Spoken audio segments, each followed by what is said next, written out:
Friends गृहिणीते आपनादेर सकलके स्वागत जानिए शुरू करछि एकटा वेज रेसिपि दही दम आलू। प्रथमेई आलू निये नेब सिद्ध करा एबं तारपर एके एके निये नेब तेजपाता, टमेटो, सानराइजेर आलुर दम मशला, शाही गरम मशला, काँचा पाका लंका, आदा, टक दई, নুন, লঙ্কা গুঁড়ো, হলুদ গুঁড়ো, আলু তো অবশ্যই লাগছে, সাদা তেল। এবার আমরা একটি ফ্রাইং প্যানের মধ্যে খানিকটা সাদা তেল ঢেলে একে একে সেদ্ধ করা আলুগুলো দিতে থাকব।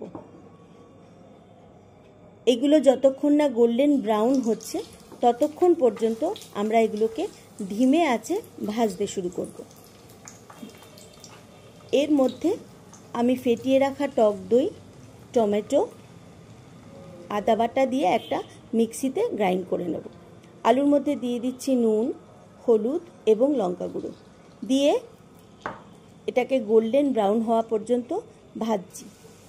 ভাজা হয়ে গেলে তেল কমিয়ে দেব, আলুগুলো তুলে নিচ্ছি এবং আপনারা চাইলে এতে কম তেলও দিতে পারেন। যে কোনো রান্নাই যদি একটু ভেজে নেন না, যদি চিকেনও ভেজে নেন দেখবেন রান্নার একটা অন্যরকম টেস্ট এসে যায়।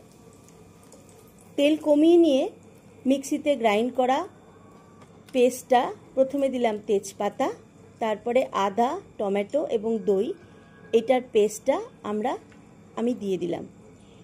আপনারা চাইলে শুকনো লঙ্কাও দিতে পারেন। দিয়ে দিলাম হলুদ,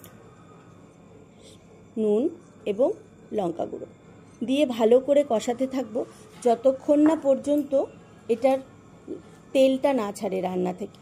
খুব ধিমে আঁচে রান্নাটা করতে হবে। খুব অল্প ইনগ্রিডিয়েন্টস দিয়ে দিলাম আলু, আবার এগুলোকে কষাতে থাকবো যতক্ষণ না এটা পুরোপুরি ডান হয়ে যাচ্ছে।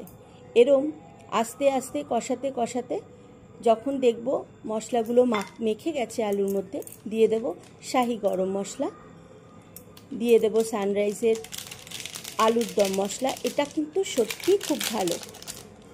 যে কোনো নিরামিষ পুজোর দিনে আপনারা লুচি পরোটার সাথে, পোলাওয়ের সাথে এটা কিন্তু অবশ্যই খেতে পারেন।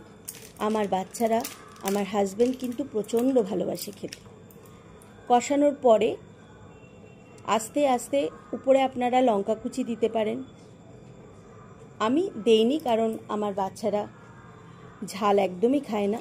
দিয়ে দিলাম মশলার গোলার জলটা, সামান্য দিলাম। এদের একটু গ্রেভি বেশি লাগে। যদি আপনারা একদম মাখা মাখা খেতে চান খেতে পারেন। এবার মশলা একদম আলুর দম তৈরি হয়ে গেছে। ওপর থেকে দিয়ে দিলাম ধনেপাতা কুচি এবং সাথে দেব সামান্য ঘি, কারণ আমি কিন্তু ঘিটা বাড়িতেই বানাই। খুব সামান্য ঘি দিলাম স্বাদের জন্য, এটা অন্যরকম একটা ফ্লেভার এসে যায়, ওই জন্যই আমি দিলাম। এভাবে আমি এটা অলমোস্ট হয়ে গেছে। এবার আমি এটাকে নামিয়ে সার্ভ করে দেব। এই রান্নাটা আপনারা হঠাৎ করে যদি বাড়িতে কিছু না থাকে, কোনো গেস্ট এসে গেলে অবশ্যই কিন্তু এইটা ঝটপট করে তাক লাগিয়ে দিতে পারেন। এটা আমি আমার মতো করে করছি। কেমন লাগছে বন্ধুরা একটু কমেন্ট করে জানাবেন। ভালো লাগলে ভিডিওটা লাইক করবেন, সাবস্ক্রাইব করে দেবেন। এই আমাদের হয়ে গেছে আলুর দম রেডি। আজ তাহলে এই পর্যন্তই থাক, কাল আবার দেখা হবে। টাটা।